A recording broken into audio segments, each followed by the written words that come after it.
words, Beverly. Could you describe diabetes?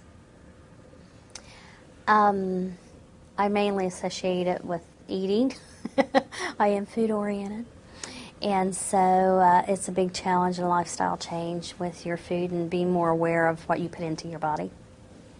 So when you hear diabetes, you think food. Yes, I do. Okay. What do you think causes diabetes? I naively thought it was hereditary, but not necessarily so. None of my siblings, neither of my parents have it. I have a grandmother who was diagnosed in her late 70s, and oddly enough, I was diagnosed at 45. And shocking because I thought I was safe, that it wouldn't happen to me, and that surprised me. How did the diagnosis come about? I actually was having problems with my feet, and they kept hurting on and off and on and off, and then it became a daily basis that they were hurting, very much so. And finally I told the doctor, I said, is there anything at all that we can do about my feet? And so he sent me over for some tests, and I was diagnosed with neuropathy. And so then I was sent to Columbus to a specialist, and he even redid all my testing. He was shocked that I was not a diabetic. It was not showing up in any of my testing. He redid all the tests. And I was like, okay. He said, well, you're not now, but you're going to be. He said, have your doctor keep an eye on it. And my doctor did routinely would do a test. And one day I went to his office, and he gave me the news, and I left his office still kind of numb and denying it, and got a couple miles down the road and pulled into a parking lot and just sat and cried because I felt like I'd failed myself and I'd done it to myself. There were warning signs, and I just totally ignored them. However, the doctor did tell me I have a window time frame here that I can work with to avoid being put on medicine. And so I do try to watch, I stick my fingers a lot, and I watch my sugar levels and try to figure out, how I'm doing and what kind of triggers, because there's certain triggers that will spike it up. Mm-hmm. What do you think the risk factors are then for type 2 diabetes? What scares me the most, because we've had a patient that started out with a sore on his foot. He now is a double amputee, and I guess that's what concerns me the most, the physical side, the physical damage that comes along with being a diabetic. And it's not just things you can see like losing a leg. It's the effect on everything inside your body, all your organs. Mm-hmm. I have to be more careful, more cautious about it. And what do you think causes the diabetes then? I guess because it goes back to food, I blame myself because I keep thinking I've been eating the wrong things. And then I know part of that's not totally true because of the way that diabetes is and how it works, and it's the insulin in my body and how it's not doing the normal thing that it does for everybody else. It's kind of scary if you think about all of the potentials that it can cause. What does a person that has type 2 diabetes need to do to keep it under control? Watch what they eat, portion control. That was a real biggie for me. I think I was eating for a family of 4 by myself. Mm-hmm. Portion control and eating healthy. And the one that I've not quite got up to par with is the exercise part, because it all goes together to work on it. So have you changed your eating habits? Or? Oh, yes. Yes, I have. I became more aware. I went through, luckily I have the insurance that will pay for the one-day class where they teach you about eating and portion sizes and giving you kind of a rule of thumb so you're not measuring things, like if you go out to eat. Some wise choices and what size meat should be, like the size of the palm of your hand or a deck of cards, and how to kind of take your plate into the 4 different sections, and you would put a carb in one, your meat and protein in one, your veggie and your fruit. Because I really just took a plate, biggest plate I could find, just filled it up and thought that was okay, and it really isn't, because it's not okay for me as a diabetic. And so having problems getting the exercise you need? Yes, and that's my own fault. And my doctor, bless his heart, he is just, I do love him. He tells me things I don't actually want to hear sometimes. Mm-hmm.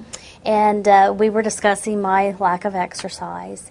And he said, well, get a treadmill, an exercise bike, something, put it in your house. And I said, oh, but you don't realize. Then the excuses came. I live in a really, really small house. We don't have room for it. There's 4 of us who live there. I gave all these reasons as to why I could not do it. Couldn't afford to really go to a gym because my husband was unemployed, and we had to watch pennies. And took me a long time, but I noticed that my A1C last time had gone up several points, and I was like, okay, that got my attention, because I don't want to be put on medicine, and I have this certain level that I get to, he's going to put me on medicine. And I thought, okay, so I went home, looked around the house, took the love seat out of the living room, and there sits my exercise bike now. So I've been doing that for 2 weeks, and starting to feel a little bit better, but sore, because I'm not really into the routine of it yet. And he told me, he said, you can choose to do things, and by doing nothing is a choice also. Mm-hmm. And he told me if I continued on, he would be coming to visit me in the emergency room, because that's probably where I was going to end up at. And I was like, okay, you got my attention. And I hate it when he's so bright, And he is, and he knows what he's talking about, but that's not what I wanted to hear. But you pay attention. Yes, I do. Mm-hmm. Yes, I do. What about your family? How do they help you or not help you manage your disease? My husband got very bent out of shape that I put the exercise bike in the house. But I think that made him probably feel guilty that he wasn't exercising. Now, my daughter is the person I chose to go with me when I went to the class. Mm-hmm. And so she got to, of course, they tell you everything and what the potential could possibly happen. And she went home scared. She said, Mom, you're going to die. And I said, well, not tomorrow, hopefully. I said, but if I'm careful, I can delay it. Mm-hmm. So she's got more aware of, more conscious. And she's kind of the one that kind of helps me with it. How old is she? She's 28 now. Okay. So, yeah. So how does she help you? Yeah, she's been through the class with you, so how does she help you She's now? more aware of food and what I can and cannot eat. Every once in a while she'll try to fix something, and I'm thinking, is that Splenda or real sugar? Because she'll forget. Mm-hmm. But most of the time she's more conscious of what I should and should not be eating. And what does she say to you? Does she say anything to you about exercise? She has not. And that's probably, I have no one to police me other than Dr. Woodard, and since he doesn't live with me, I'm not reminded about that unless it's on my 3-month visit. Mm-hmm. So, but yeah, I've got to get better about that. What would help you? What would help you think about that or get reminded? Do you have a smartphone? No, I do not. Okay. And another excuse, I live out in the country. There are no sidewalks, and so that's my excuse as to why I really can't get out and walk. And if I had a partner, probably I would do better, but I'm not for sure who that partner would be. Mm-hmm. What about friends, maybe even coworkers? What do they do to assist you or support you in managing your diabetes? Not too much. They have a tendency to forget, and they are constantly, we have food in the office, and probably not the healthiest things, and a lot of sweets. And there's a few who will remember after they've come in with the fudge and said, here, you want a piece? Oh, I'm sorry. Then they'll remember real fast. But I've got to try to be good about it and say, and decline. Well, thank you, but no. Mm-hmm. And the other thing is the job that I have, I do home visits. And you go into a lot of homes for our area, they want to feed you. Mm-hmm. That's kind of common. And so I am really good about saying, I'm sorry, I can't eat that. I'm on a special diet. And then usually I have to tell them why. I have to tell them I'm diabetic. And usually they will keep on asking you to do that until you tell them that. Do you think that there are things that could that the people you work with could do to help you more than what they're doing? What would you like them to do? Oh, so we say it's really not their responsibility, but... No, if you had your rathers, what would you like them to do? It would be nice. I know several of us have talked about, on numerous occasions, but we've never actually done it, walking on our lunch break. Another thing, our cafeteria, our food selections that are offered. Some days you go over there and you're thinking, oh my, all I can really eat is a salad. That's the only healthy thing there. And I've mentioned a couple times, how come you don't have sugar-free desserts? Because, sometimes you want that. Mm-hmm. But on the occasions I've been looking, they haven't offered it yet. Mm-hmm. So I think maybe being a little bit more conscious and better offering in the cafeteria for special diet people. Mm-hmm. Do people talk about diabetes? Not really, unless someone's having a problem, a complication. And like I said, especially within the jobs that we have, some of our patients are diabetic, and you can see some of the damage that has been done to their bodies. And every time I see that and hear about it, I keep thinking, oh my, that could be me. That's going to be me someday. Do people talk about cancer? More so, yes. Yeah, that's kind of common, especially because I work in hospice, and the myth is all hospice patients have cancer. They don't think about other diagnosis diseases being treated through hospice. Do you see people with people in hospice that also have diabetes besides cancer or something? Yes, we do see that. We should move back on now. Awesome. Thanks, sir. Okay. What kinds of things do you think could be done in the community to prevent diabetes?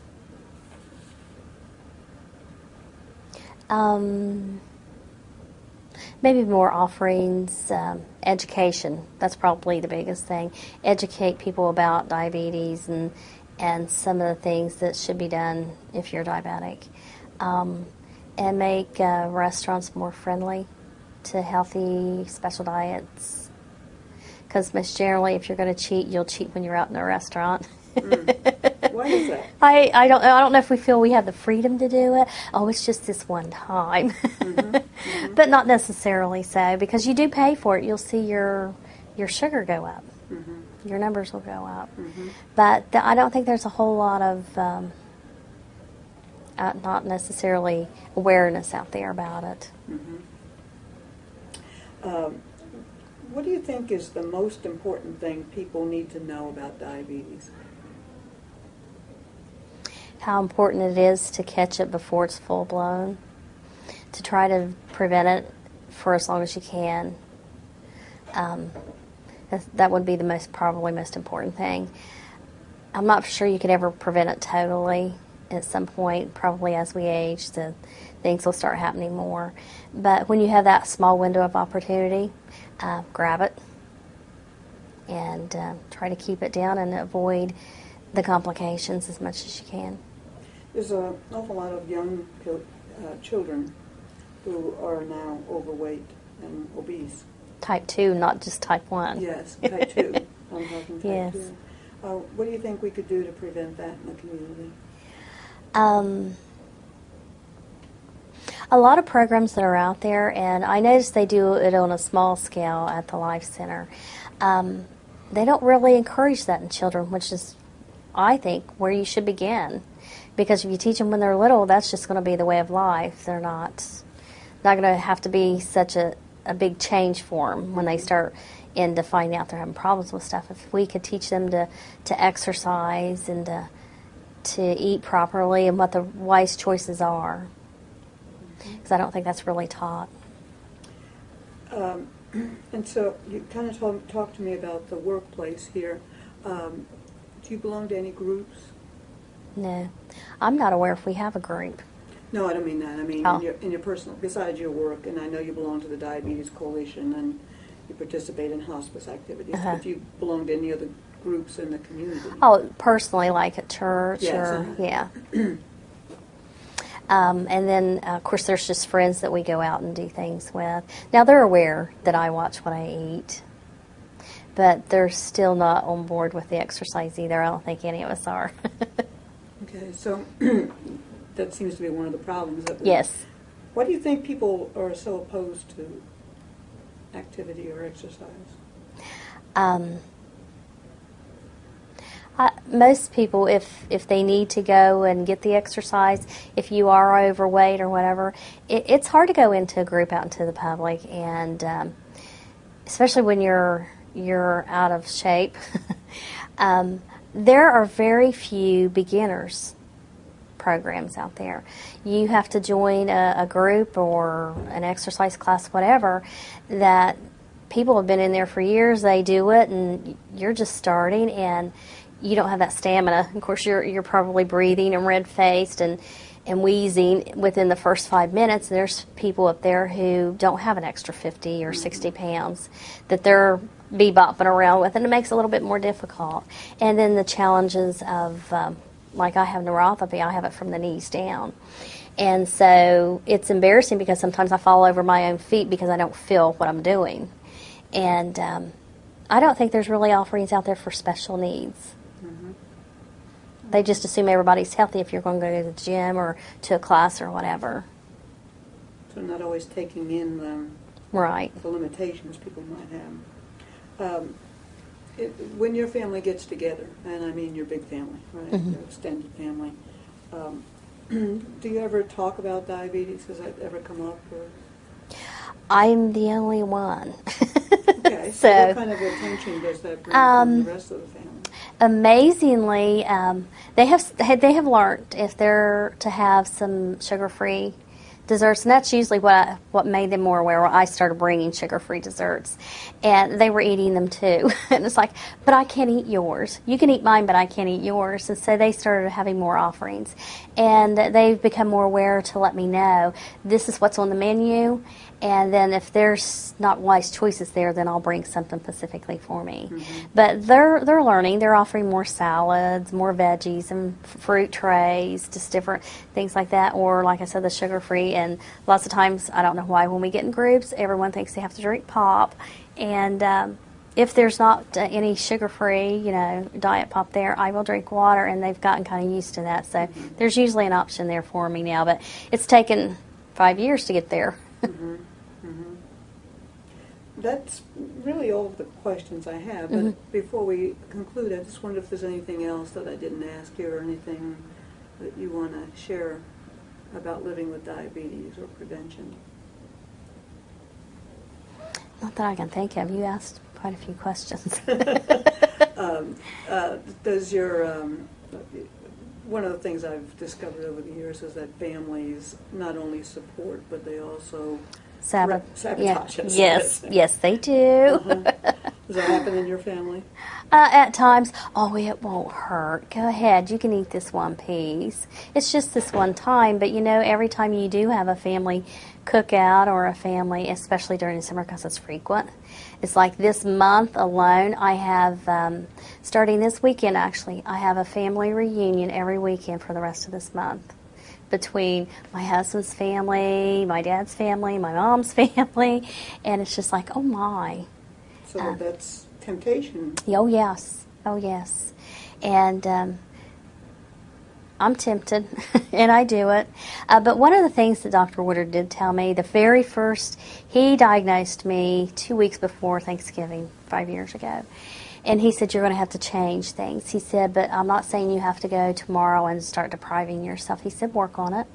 And he said, at Thanksgiving, if you're used to eating a meal, go ahead and eat that meal. Don't deprive yourself of it because you're going to break down sooner.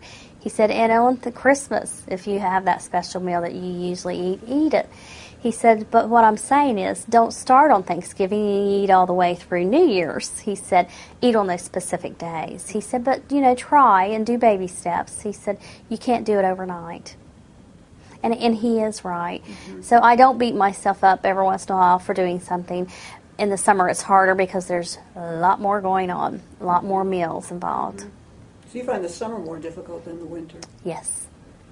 Some people feel like being closed in. They're close to one eating all the time. I kind of punish my family.